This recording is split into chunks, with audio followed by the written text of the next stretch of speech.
Hey, salut la gang, Frank Well avec vous aujourd'hui en ce 26 octobre 2020, cinquième journée de mon défi, 18 jours, toujours pas évident.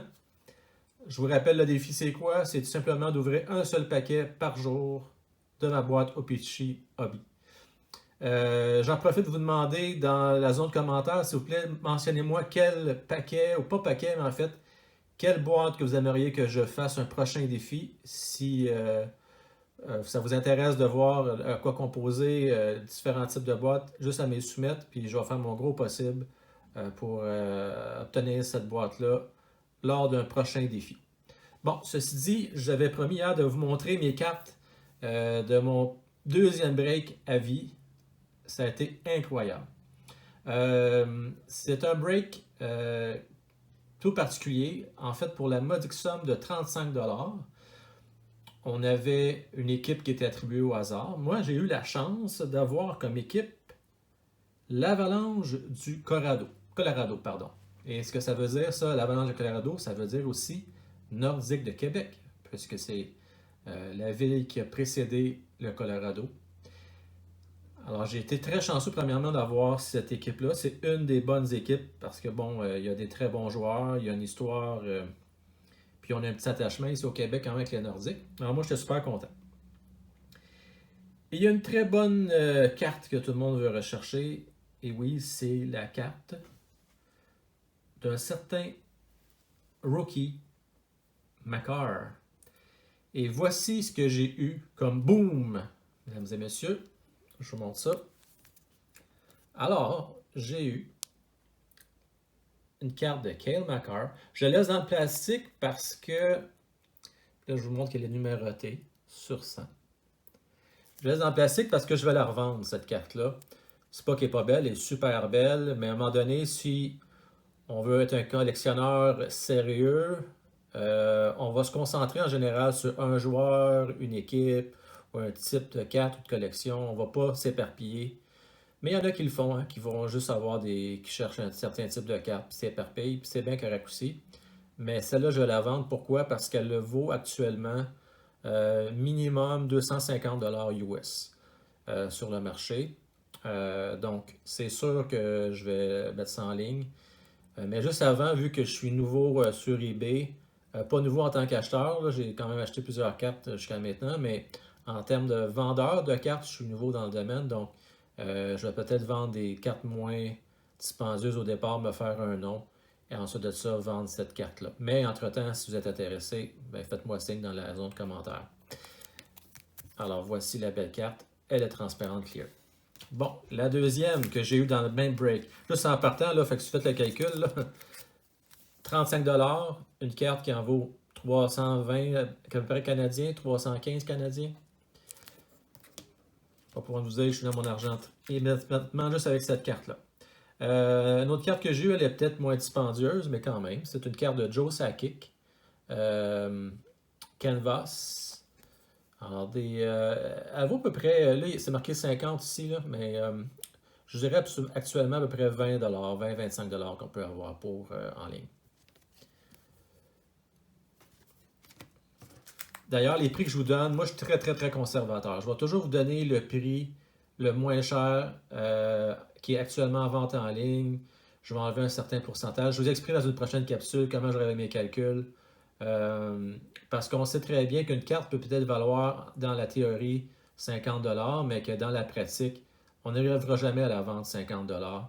À moins que ce soit un recrue qui prenne la valeur avec les années, mais des légendaires comme Joe Sakic, comme celle-là, ça reste assez stable dans le temps, donc elle ne montrera jamais bien plus là, que le prix actuel dans le marché, à moins que la collection devienne fou comme c'est le cas actuellement.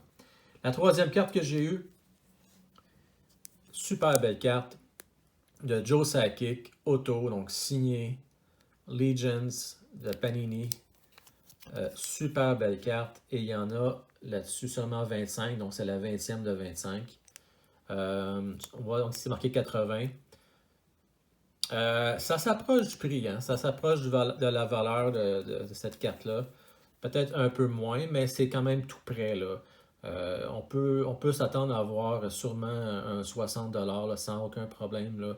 Ils sont un peu patients en ligne. Là. Elle vaut le prix. Là. Elle est vraiment super belle. Et la dernière que j'ai eue, super content aussi. Vous allez voir, j'ai été chanceux en maudit avec ce break-là. C'est une carte de Peter Stastny signée auto. Panini Prime. Et il y en a seulement que 50 comme celle. Donc, super content, très belle carte aussi. Donc, moi, j'ai pas l'intention de vendre. En tout cas, chose certaine, ces deux cartes-là, elle, ça reste à voir. Peut-être je vais la garder, je n'ai pas encore pris ma décision. Mais c'est sûr que ma Macar, elle, je la vends. Donc, je vais vous montrer la chance que j'ai eue dans mon deuxième break.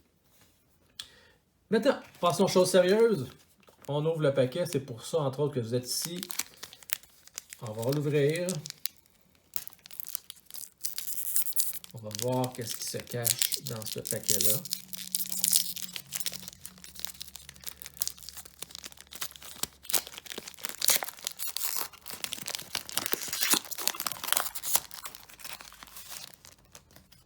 Jusqu'à date, on n'a pas de playing card. Il me semble qu'on serait dû pour avoir un playing card. Non, ça ne ressemble pas à ça. Mais bon, on va voir. Non, ça ne ressemble pas à ça. C'est parti. Jake McCabe. Patrick Laney. Zegmus Gergerson. Alexander Nylander.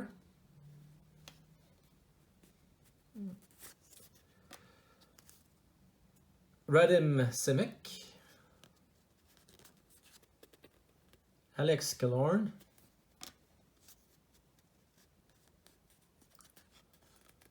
Jake Gardiner. Puis là, on arrive aux cartes. Oh! Une rookie, Gab et Villardi des Kings. Content d'avoir une tall rookie. Je pense pas que j'en avais jusqu'à maintenant. Fait que je suis content de l'avoir. Ben content. Puis, Jaden Schwartz comme carte rétro. Puis quoi d'autre? Une rookie de Calvin Turcoff. Ben écoute, c'est quand même un pack pas pire. Ça quand même, là. Ouais, ça a bien d'allure. Je suis bien content. Une carte, deux cartes recrues, dont une tall, puis une carte rétro. Bon, ça l'est plus ordinaire, là, on va se le dire, mais c'est pas grave. On la prend quand même, on ne crachera pas dessus. Alors, c'était notre break d'aujourd'hui. Pour ceux qui se posent la question maintenant, je ne l'ai peut-être pas mentionné auparavant, comment ça se détaille cette boîte-là? Je vous dirais que ça va se détailler dans les 75$ environ là, avant taxe. Par contre, si vous magasinez un peu, vous allez pouvoir aller chercher des peut-être 68, 69 avant taxe là, de cette belle boîte-là. Fait que, tu sais, quand on fait le calcul pour 18 paquets, ça nous revient grosso modo à peu près à quoi?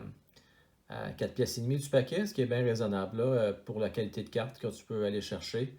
On parle d'un hobby, bien sûr. Là. Puis ceux qui se poseraient la question entre le hobby et le retail, c'est quoi la différence? Le hobby, il va avoir plus de chances d'avoir des cartes signées. En fait, non, c'est pas vrai, c'est pas des cartes signées.